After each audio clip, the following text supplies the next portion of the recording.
অবাধ, সুষ্ঠু এবং নিরপেক্ষ নির্বাচনে ভোট দেবার সুযোগ পেলে জনগণ বিএনপিকে রাষ্ট্র পরিচালনার দায়িত্ব দিতে পারে। ফ্যাসিবাদ বিরোধী আন্দোলনের রাজপথের সহযোদ্ধা কতিপয় রাজনৈতিক ব্যক্তি এবং গোষ্ঠীর আচরণেও সেই পলাতক স্বৈরাচারের সরকারের মতন বিএনপির বিজয়ে ঠেকাও প্রবণতা লক্ষ্য করা যাচ্ছে। স্বৈরাচারের পতনের পর দেশে এখন গণতন্ত্রকে প্রাতিষ্ঠানিক রূপ দেবার যাত্রা শুরু হয়েছে। জনগণের প্রত্যক্ষ ভোটে নির্বাচিত জনপ্রতিনিধিদের দ্বারা জনগণের প্রতি দায়বদ্ধ সংসদ এবং সরকার গঠন না হওয়া পর্যন্ত গণতন্ত্র উত্তরণের যাত্রাপথ কিন্তু ঝুঁকিমুক্ত নয়। এই নির্বাচন অনুষ্ঠান নিয়ে কোনো রাজনৈতিক ব্যক্তি বা গোষ্ঠীর বক্তব্য, মন্তব্য কিংবা নিত্য নতুন শর্ত বা শর্তের প্রস্তাবনা সামগ্রিকভাবে জনমনে বিভ্রান্তি সৃষ্টির একটি কারণ হয়ে দাঁড়িয়েছে।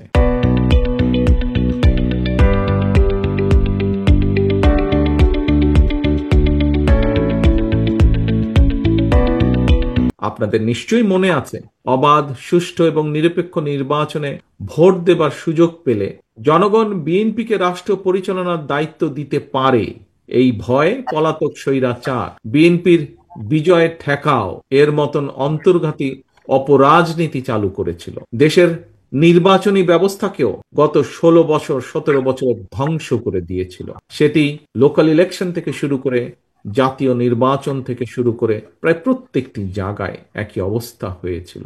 তবে আশ্চর্যের বিষয় হলো, স্বৈরাচার মুক্ত বাংলাদেশে এবার ক্ষমতাসীন সরকার নয়, বরং ফ্যাসিবাদ বিরোধী আন্দোলনের রাজপথের সহযোদ্ধা কতিপয় রাজনৈতিক ব্যক্তি এবং গোষ্ঠীর আচরণেও সেই পলাতক স্বৈরাচারের সরকারের মতন বিএনপির বিজয় ঠেকাও প্রবণতা লক্ষ্য করা যাচ্ছে। বিএনপির বিজয় ঠেকানোর অপরাজনীতি করতে গিয়ে বিতাড়িত ফ্যাসিবাদী সরকার দেশকে একটি তাবেদারি রাষ্ট্রে, একটি বিশাল বড় জেলখানায় পরিণত করেছিল। বর্তমানে ফ্যাসিবাদ মুক্ত বাংলাদেশেও যারা মনে করছেন নির্বাচন দিলে জনগণ ভোট দিয়ে বিএনপিকে সরকার গঠনে সহায়তা করবে, যারা এই চিন্তা থেকে বিএনপির বিজয় ঠেকানোর জন্য নানা রকম অপকৌশলের বা শর্তের বেড়াজালের আশ্রয় নিচ্ছেন, তাদের দৃষ্টি আকর্ষণ করে বলতে চাই, রাজনীতিকে রাজনীতি দিয়েই মোকাবেলা করুন। জনগণের শক্তির উপরে আস্থা এবং বিশ্বাস রাখুন। বিএনপির বিজয় যদি জনগণ দিয়েই থাকে, সেই বিজয় ঠেকাতে গিয়ে জনগণের রায় প্রদানের পথ রুদ্ধ করবেন না।